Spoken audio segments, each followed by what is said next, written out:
Budaya, salam kebajikan. Selamat pagi dan salam sejahtera bagi kita semua. Yang kami hormati Kapolda Kepulauan Bangka Belitung. Yang kami hormati Kabidokes Polda Kepulauan Bangka Belitung. Yang kami hormati para pejabat utama Polda Kepulauan Bangka Belitung.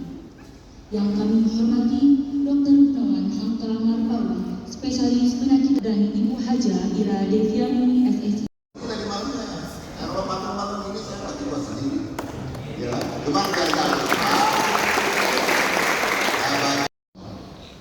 Yang saya hormati Bapak Ibu narasumber, Bapak Dr. Gunawan Hamka Marpawi, STPD. Yang saya hormati Ibu Haja Ira Deviani, Sarjana SI MSD. Yang saya hormati para PJU, wabil khusus Kabidokes, ROJM, Kabitumas, Kabidopam, dan tentunya seluruh anggota yang hadir mengikuti acara edukasi kesehatan dan motivasi bagi pegawai negeri pada Polri di Polda Kepulauan Bangka Belitung yang saya cintai dan saya banggakan.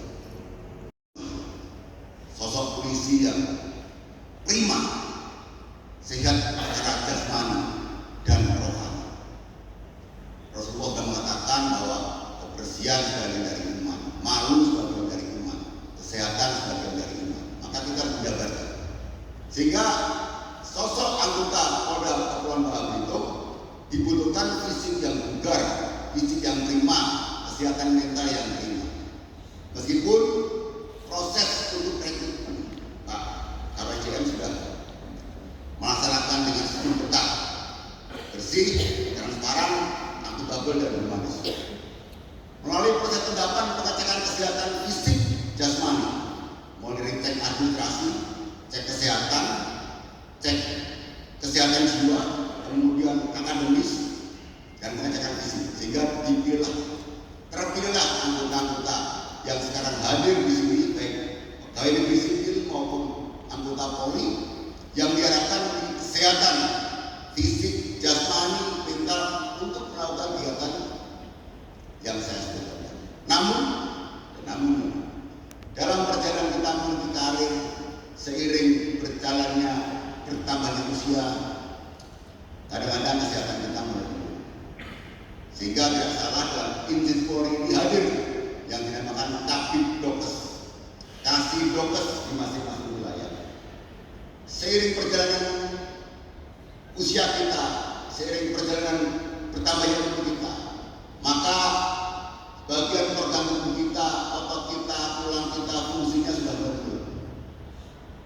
Menangis, ya kan, membayangkan dirimu, membayangkan sesuatu yang belum terjadi, sakit jiwa nggak? Sakit jiwa. Jadi hari ini saya mau tanya, are you ready? Coba berdiri nih semuanya. Saya mau tanya kepada adik yang umur 19, saat pagi, kira-kira gimana rasanya? Padahal cuma dikasih jempol. Maka para pimpinan yang hebat, dia tidak menggunakan energi force untuk menekan bawahan, tapi dia memberikan satu nutrisi jiwa berupa hebat kamu. Begini aja itu keingat seumur hidup. Saya sama Pak Kapolda dikasih jempol. Makanya ibu-ibu yang udah jadi orang tua, nih apresiasi seperti ini energi inner power. Suami, kerohanian yang bisa meredakan seorang istri yang sedang marah, dicium aja keningnya ini langsung berhenti, reda. Atau punggungnya, ya. Di sini banyak saraf-saraf, mungkin dokter lebih paham ya tentang saraf-saraf di tulang belakang itu kan, makanya kelumpuhan akan terjadi. Nah, kita tadi berbicara tentang raga, ada virus HIV menyerang, penyakit AIDS, kekebalan tubuh menurun, ya. Kalau lupus itu antibodi menyerang diri sendiri, kalau di HIV ini antibodi nggak ada sama sekali. Pertahanan diri. Demikian juga di jiwa. Apa itu jiwa? Gampangnya gini lah. Handphone sebagus apapun apapun mereknya, ya, dicas, tapi nggak ada kuota, bisa pikir lagi, maka akan ada namanya akhir zaman. Nah, jiwa itu adalah kuota, harus terisi. Tanpa kuota, raga nggak. Maka nutrisi raga, sarapan pagi rebus-rebusan, tadi makanan non kolesterol, itu adalah nutrisi raga.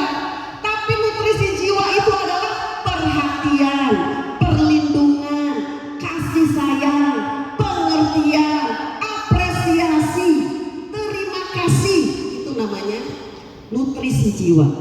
Maka orang-orang yang sejak kecilnya sering kena bentakan, pukulan, hinaan, cacian, bulian, dia secara jiwa akan kering, yang disebut kepahitan, terluka, banyak marah, banyak kecewa, banyak sedih, banyak penyalahan keadaan, banyak penyalahan orang lain.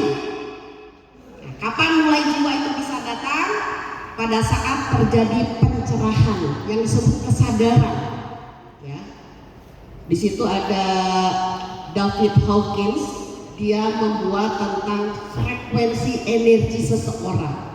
Bisa jadi pangkatnya lebih tinggi, ya, secara raga, tapi belum tentu secara jiwa.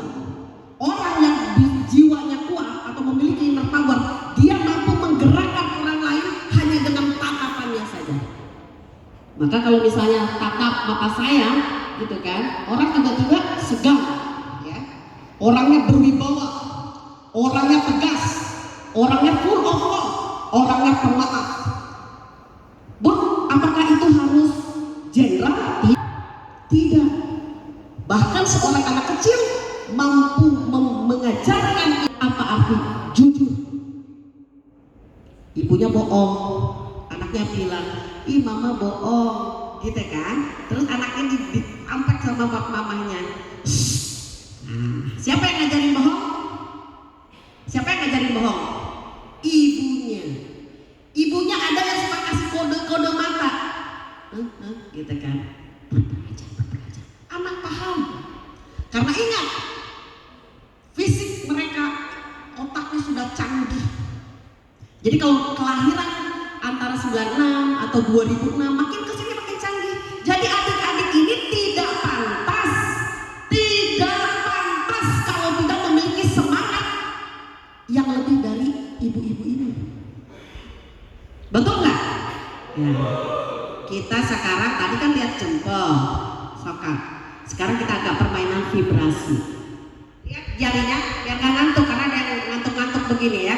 Itu berarti jiwanya tertidur ya. Padahal suara saya udah kenceng sampai terbatuk-batuk ya. Saya baru mau fit 100% hari ini.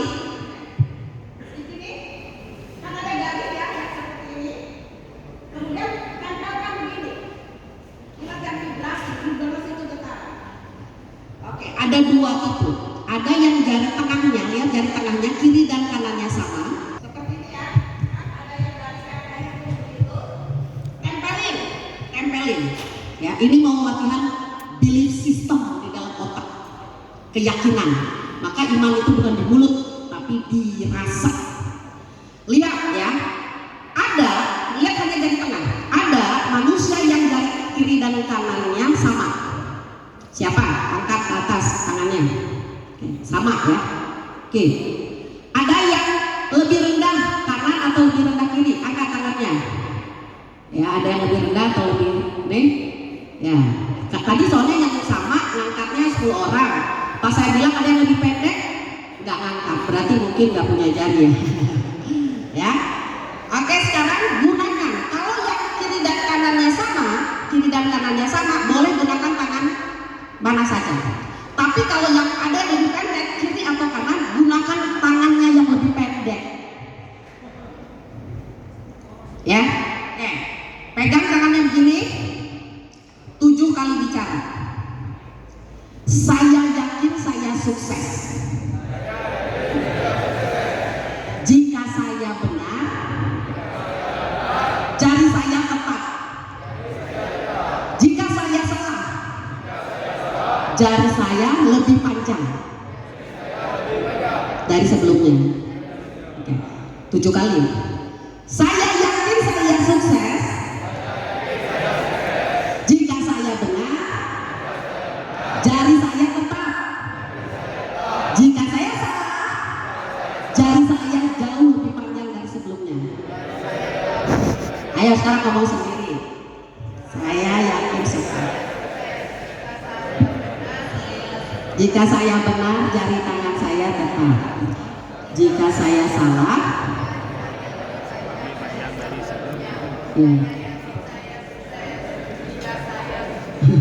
ya terus deh. Jika saya benar, jari saya tetap. Kalau yang udah 7 kali, wah Bunda Ira gimana kalau nanti panjang seterusnya? Gak apa-apa, bisa balik. Oke, kalau sudah tempelkan lagi, ya. Oke, ini harus full of konsentrasi. Banyak orang mengatakan saya yakin sukses di mulutnya, tapi tidak dirasanya. Maka yang terjadi adalah rasa. Coba lihat, kalau jari Anda seperti tadi tetap, berarti belief system Anda yakin Anda sukses.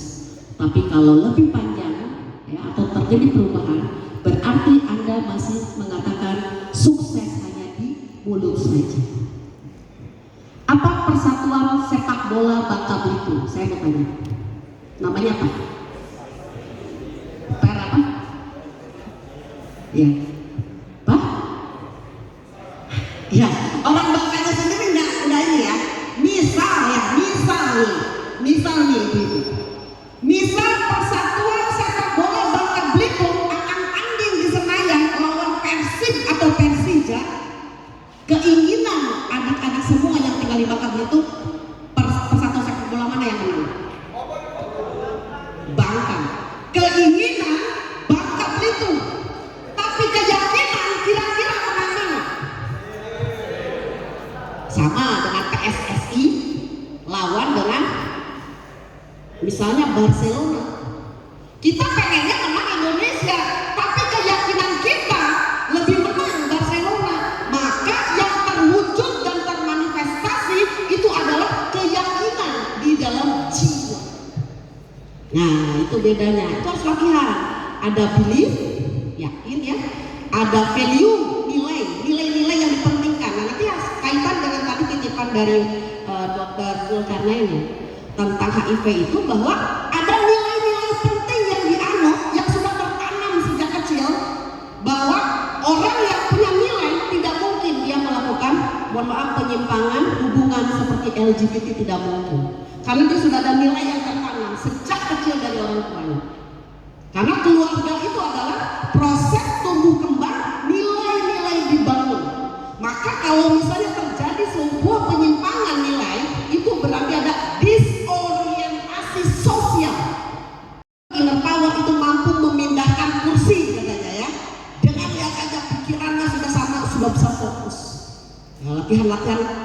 Kalau bagian lain lagi ada yang sering latihan-latihan kebatinan ya. Nah, sebagai aparatur negara, alat negara, institusi polisi ini adalah alat negara pengayom masyarakat. Saya waktu di Polda Jawa Barat, Pak Kapoldanya ketawa, begitu lihat ketawa antara lucu sama bener, antara bener sama enggak juga gitu ya.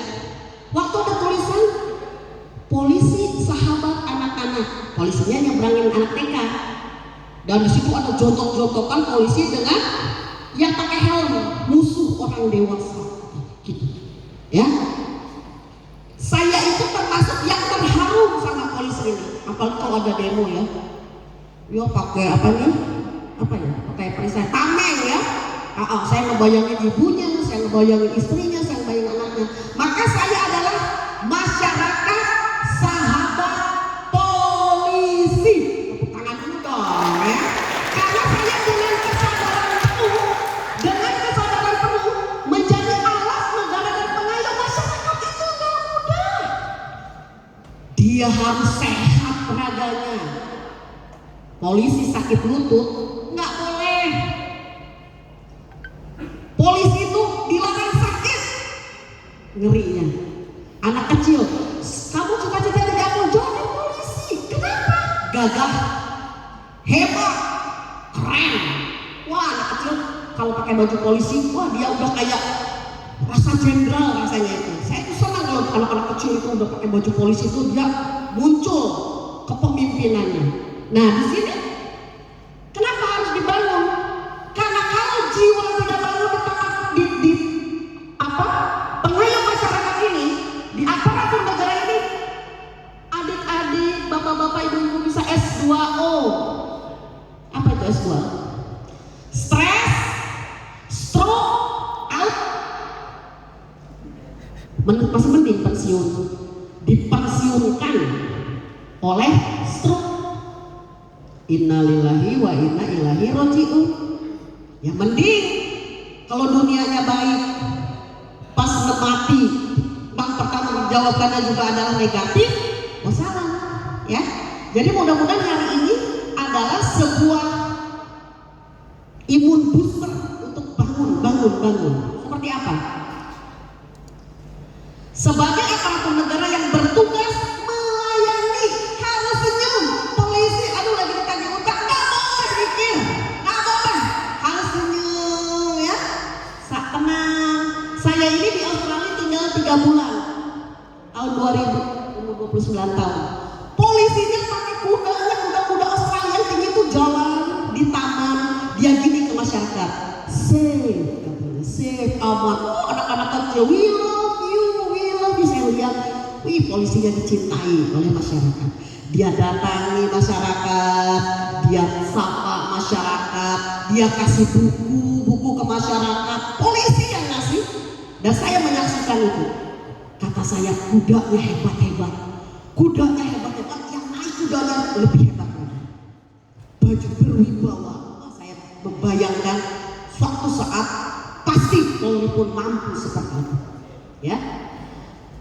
Melayani pengayom masyarakat, membangun kesadaran jiwa atau inner power merupakan aspek penting banget dalam menjalankan tugas secara efektif. Apa itu efektif? Dalam ilmu komunikasi, karena saya itu dosen komunikasi juga, efektif itu melakukan hal yang benar. Jadi kalau mencuri itu tidak efektif, tapi efisien itu adalah melakukan hal yang benar. Bunda, emang ada efisien yang nggak benar? Ada, contohnya ngegendam. Gampang, tanggung jawab itu menanggung dan menjawab. Bener nggak? Tepuk tangan dulu buat yang rumit-rumit. Gampang. Terima kasih, udah terima, kasih. Orang yang kasih pasti terima. Kita ini cuma aliran energi, aliran duit. Ibu-ibu kan dibayar oleh negara. Siapapun presidennya bayar negara, ya kan? Negara ini dijalankan oleh pemerintah. Jadi yang membayar itu jelas negara. Apa syarat negara? Punya wilayah, punya simbol, punya identitas, punya lagu kebangsaan seperti yang kita nyanyikan. Inner power dalam konteks ini merujuk pada kekuatan batin yang dimiliki setiap individu yang meliputi kesadaran diri, pengendalian emosi, kebijaksanaan dan integritas moral. Jadi kalau polisi tidak tenang, mudah marah, emosional, bukan polisi, ya. Polisi itu udah pengen nonjok, pengen apa ya, kalau bahasa orang Bangka tuh mundur ya apa ya. Pokoknya pengen ngejagur, tapi dia harus nafas, pengayom masyarakat, ya, harus ingat itu. Lanjut. Nah, pengertiannya adalah kekuatan batin atau kesadaran jiwa yang berasal dari dalam diri. Maka disebut ada latihan menjaga kesucian. Dengan cara apa? Bersih hati, bersih pikiran. Jadi kalau anak laki yang atau ibu-ibu itu untuk belajar berkomunikasi dengan diri sendiri yang disebut intrapersonal communication. Jangan rajin ngobrol sama orang, lupa ngobrol sama diri sendiri. Yang disebut apa? Intrapersonal. Membangun integritas dan etika, mengasah kecerdasan emosional, membangun kebijaksanaan dan keputusan, pengembangan spiritualitas dan keseimbangan batin, serta membangun semangat pengabdian. Jadi kalau sudah di titik punya semangat pengabdian, mohon maaf, ini orang luar biasa, pasti santun, pasti pasti rendah hati, pasti rela berkorban, dan dia tidak pelit, pasti dermawan. Orang-orang yang sudah mengabdikan diri, dia sudah selesai dengan dirinya sendiri. Dia sudah selesai dengan hawa-hawa nafsu, keinginan yang menggelora, dan karena keinginan itu tidak akan pernah berakhir, teman-teman semua ya. Lanjut. Nah, manfaatnya bagi aparatur negara jelas meningkatkan kualitas kepemimpinan. Apa itu kepemimpinan? Kepemimpinan adalah keahlian memimpin, keahlian mempengaruhi. Jadi ada cara mempengaruhi, ada keahlian mempengaruhi. Ini bagian dari skill saya juga dalam manajemen and leadership. Ya, insya Allah kalau misalnya berkenan, suatu saat saya akan berbagi tentang kepemimpinan. Aparatur negara dapat mempengaruhi tim dan masyarakat dengan memberikan contoh yang baik dan mengambil keputusan tepat di bawah tekanan. Yang hebat itu mengambil keputusan di bawah tekanan, sehingga dia orangnya sangat tenang. Ya, di sini leader by example. Jadi orang-orang yang sudah menjadi pemimpin, dia sudah jadi pembicara di Cina. Artinya dalam 7 tahun Vietnam belajar. Dulu Malaysia belajar ke Indonesia, sekarang Indonesia belajar ke Malaysia. Kenapa ini bisa terbalik? Coba tanyakan lagi. Indonesia dari Sabang sampai Merauke sekian etnis, sekian ratus juta penduduknya, adalah 5 negara terbesar market dunia.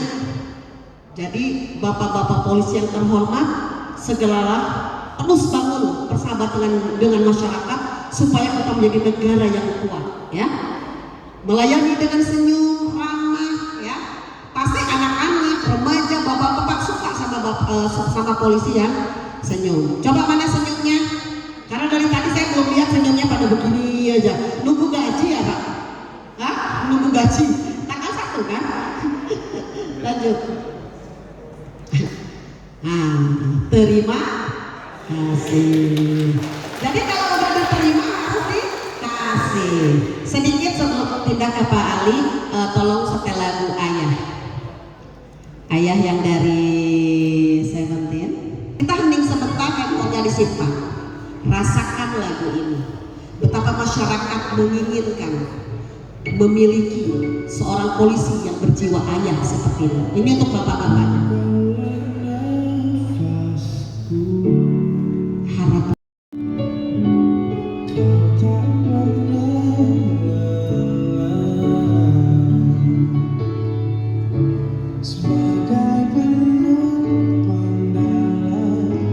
Pada saat bapak-bapak berseragam, walaupun masih muda, dipanggil Pak Polisi, betapa masyarakat mengatakan kami butuh perlindungan, kami butuh.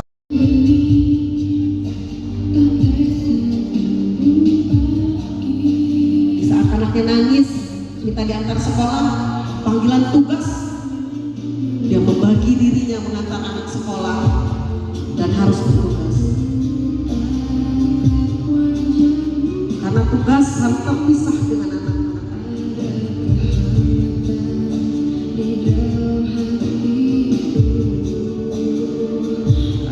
Perempuan-perempuan pilihan, semoga Allah lindungi, semoga rumah tangganya terjaga, kompak bersama suaminya, memiliki suami yang mengerti peran dan tugas istri. Maka polisi-polisi laki-laki pun butuh partner, karena kelembutan ada di tangan perempuan, karena mereka lah pemilik rakyat. Bayangkan sekarang ibu Anda hadir.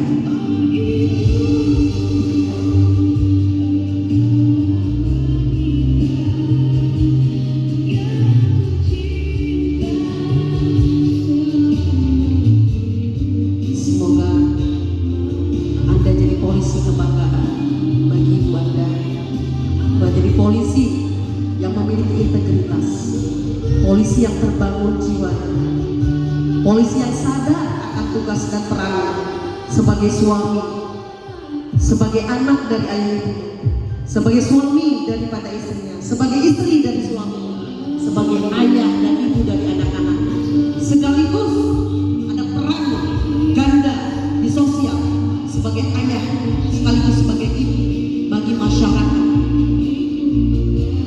Seandainya masyarakat mengerti tugas polisi begitu berat, saya yakin masyarakat akan terharu, akan menangis dengan tugas ibu bapak yang begitu berat. Sehingga kalau tanpa izin Allah Subhanahu wa Ta'ala, tanpa izin Tuhan yang Maha Kuasa, ibu-ibu dan bapak-bapak tidak sanggup mengerjakan tugas berat ini. Semoga jiwa-jiwa para ibu, para polisi wanita memiliki jiwa ibu yang penuh kasih sayang dan bijaksana. Tepuk tangan buat para polisi wanita yang hebat luar biasa. Ya. Apa yang dirasakan? Saya berharap semuanya berdiri. Ketika saya bikin yel-yel 3 kali, maka semuanya saya berharap dengan teriakan yang kuat, karena kita menarik vibrasi untuk mengeluarkan tekanan atau saraf-saraf kita yang tegang, masalah-masalah yang tidak bisa kita utarakan dan yang tidak bisa kita ungkapkan. Maka dengan teriakan itu terkadang kita perlu berteriak, tetapi berteriak pada tempatnya. Dan sekali lagi saya mohon maaf, saya biasa penuh dengan antusias dan semangat. Salam PSSI! Salam PSSI! Salam PSSI! Terima kasih.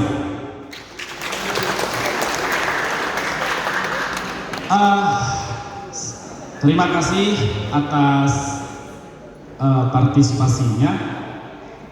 Di sini tadi sudah dijelaskan bahwa inner power itu apa?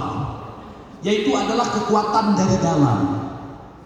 Jadi seseorang yang memiliki inner power, maka dia pasti mampu melewati badai kehidupan sepahit apapun, dia tetap tenang.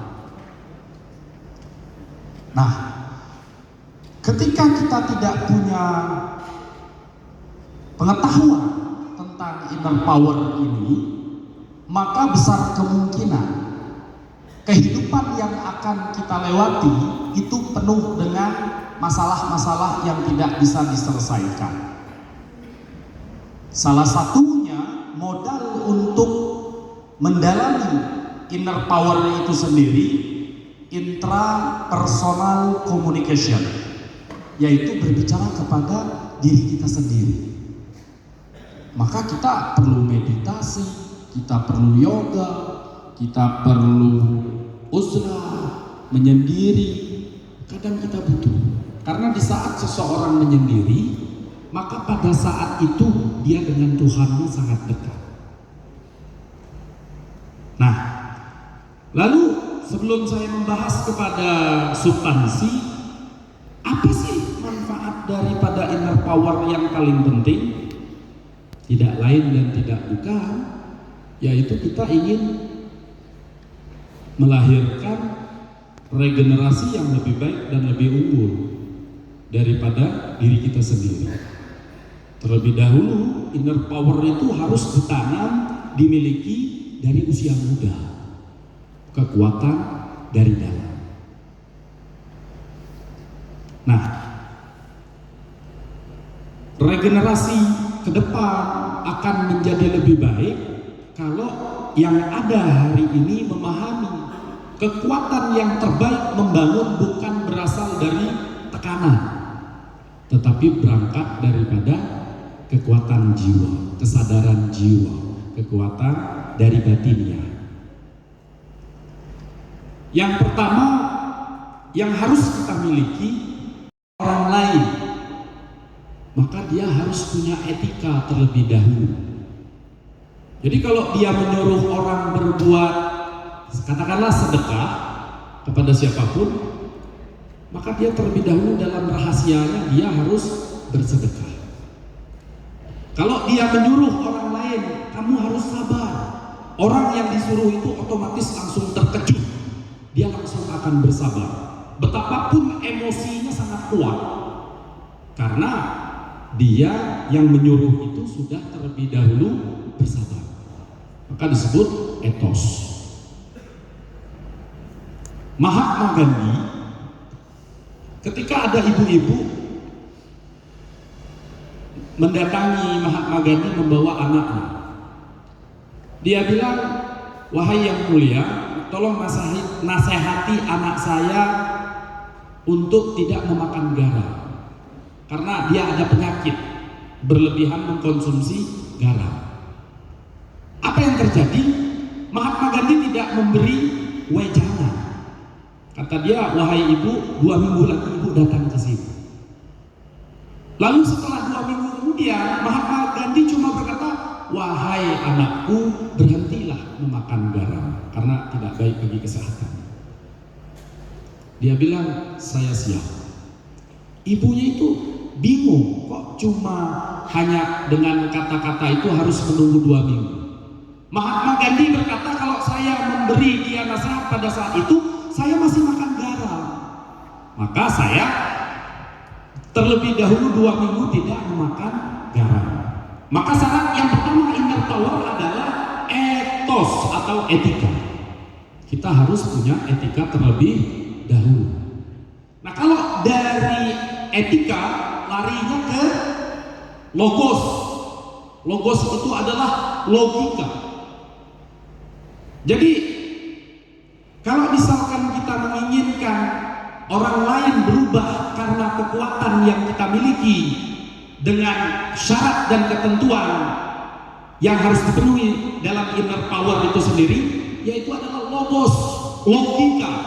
Sekarang pertanyaannya, kalau kita kurang literasi, kalau kita miskin dalam bacaan, maka mustahil kita punya susunan logika yang sistematis.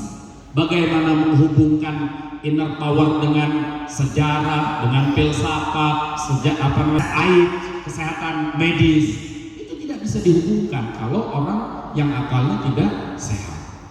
Jadi syarat untuk memiliki logika sebagai syarat inner power, dia harus rajin membaca dari semua sisi. Jangan kita menjadi orang yang asal berbicara. Bicaralah sesuatu yang memang kita punya argumentasi. Orang yang bicara melalui sistematika logika 30 menit pertama dengan 1 jam kemudian terjadi konsisten bukan inkonsisten, dia tetap selaras, maka orang akan menilai, oh dia hebat. Nah, salah satunya syaratnya adalah memperbanyak bacaan, jangan membatasi. Karena bapak-bapak ini seperti yang telah disinggung oleh Bunda Ira adalah perwajahan ayah dan ibu bagi masyarakat. Apa yang terjadi di lapangan hari ini, yaitu kurangnya berinteraksi antara masyarakat dengan Bapak polisi. Sebelum menyangkut kepada poin selanjutnya itu, saya salah satu orang yang sering menangis atau mudah tersentuh ketika melihat kinerja tim Busat. Yang kalau tidak salah itu dan 2, yang pertama etos, yang kedua logos, logika. Dan yang terakhir adalah ritual. Ritual itu saya tidak membahas tentang apapun itu, silahkan. Yang ke gereja harus rutin, yang ke sinagog silahkan, yang ke masjid silahkan, yang ke vihara silahkan. Tapi jangan pisahkan. Kalau ingin betul-betul kehadiran kita itu menjadi matahari yang menerangi dan mewarnai orang-orang di sekitar kita, karena fitrahnya manusia menginginkan orang-orang yang ada di dekatnya berada di dalam kebaikan. Nah, mungkin dengan 3 poin tersebut bisa kita ingat.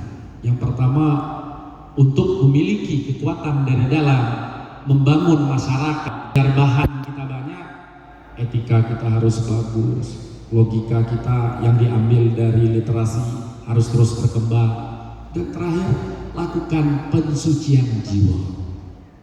Kita nyuruh orang lain berbuat baik, sementara diri kita sendiri tidak melakukan. Maka seorang Profesor Misbah Yazdi mengatakan, sebaik-baiknya perkataan itu yang bersumber dari hati. Hati yang mengamalkan, bukan hasil pikiran yang menyampaikan. Nah, terakhir, biasanya Bapak-bapak, Ibu-ibu, tadi saya sepakat dengan Bapak Kapolda bahwa kita harus rajin bertanya dalam hidup. Ada seorang yang dikenal dengan filosof Muhammad Rasyid, kunci menghilangkan ketakutan, ketidakjelasan, atau kekacauan, ketidakpahaman, yaitu bertanya. Maka saya sangat senang kalau di dalam pertemuan hari ini yang berkenaan dengan kejiwaan, kebetulan dengan Bunda Ira, kita baik di rumah pribadi maupun di yayasan itu membuka pintu buat semua orang yang bermasalah yang sudah kami tangani. Itu salah satunya bab orang yang mau berumah tangga bercerai-berai. Bersyukur saya kepada Tuhan bahwa 4-5 keluarga tidak jadi bercerai berkat innernya menjadi lebih baik, lebih baik, lebih baik. Orang yang celaka diri kita yang tidak mau belajar. Nah, dan tentunya saya berharap ada tanya jawab. Silahkan bertanya dengan seluruh persoalan yang paling rumit berkenaan dengan jiwa, karena waktunya juga masih panjang.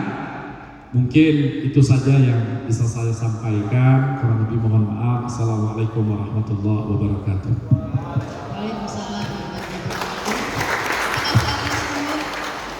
Sel-sel sendiri. Jadi sel-sel itu sebetulnya dia berputar.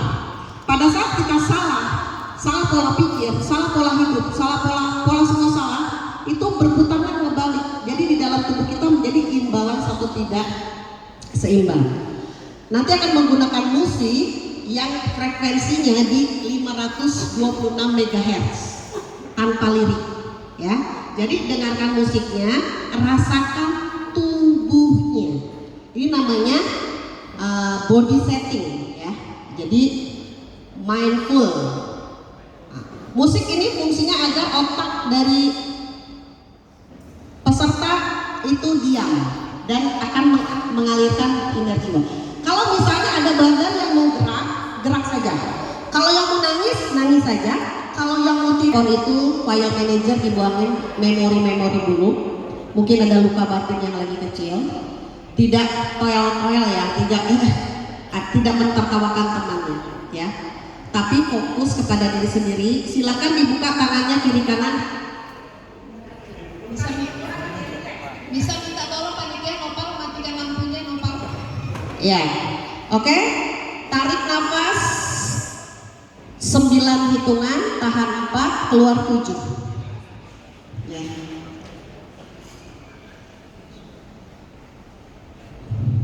Tiga kali saja.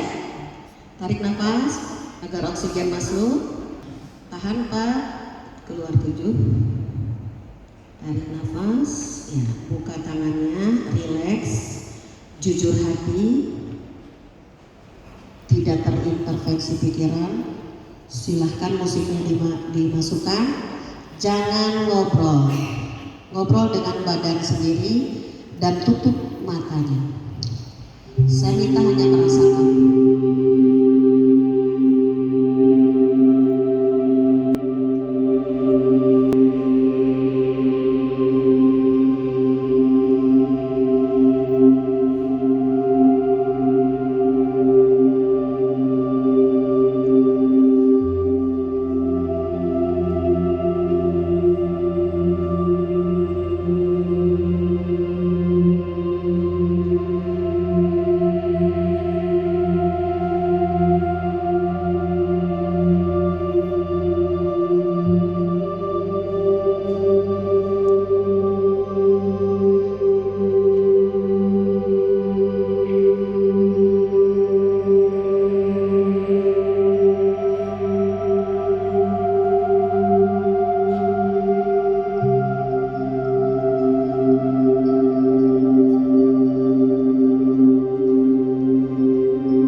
Belajar untuk tidak berpikir, dalam bahasa agama disebut tawakal. Maka nanti akan ada muncul memori-memori lama yang mungkin harus keluar dalam bentuk mimpi, atau juga kata-kata yang harus diucapkan dan mana yang tidak boleh diucapkan. Kalau manusia sudah terlatih untuk tafakur linafs, tadi Ustaz Ali mengatakan berangkat untuk hening, melakukan uzlah. Kami kebetulan tinggal di area hutan, ya. Jadi kami tidak punya tetangga. Memang sengaja untuk proses penyembuhan di sana. Ada area kurang lebih berapa meter ya? 5.000 meteran ya. Di sana kami sering mengadakan terapi kejiwaan karena manusia pada dasarnya bising.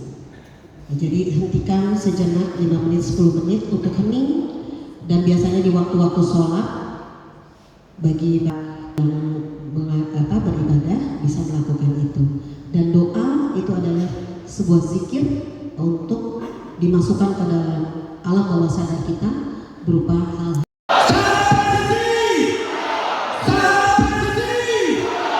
Assalamualaikum warahmatullahi wabarakatuh. Waalaikumsalam warahmatullahi wabarakatuh. Terima kasih pada Bu Daira. Assalamualaikum warahmatullahi wabarakatuh. Saya Bribda Fitri. Hari ini telah dilaksanakannya edukasi kesehatan dan motivasi untuk membangun kesadaran jiwa Polri Power bagi pegawai negeri pada Polri di Polda Kepulauan Bangka Belitung. Alhamdulillah acara berjalan dengan lancar, dan untuk motivasinya sendiri saya sangat berkesan sekali mendapatkan motivasi hari ini. Banyak sekali ilmu yang bermanfaat. Kemudian saya sangat terharu dengan motivator dari Bunda sama Pak Ustadz sendiri. Semoga apa yang telah diraih pada hari ini mendapat bermanfaat bagi kita semua. Terima kasih. Perasaannya gimana, Kak? Kalau untuk perasaan saya Sedih, haru? terharu, sedih juga ya. Terima kasih banyak, Kak. Terima kasih. Baik, Assalamualaikum warahmatullahi wabarakatuh. Waalaikumsalam. Perkenalkan, nama saya Bribtu Dedi Irawan dari Bitugas Polri Bangka Belitung.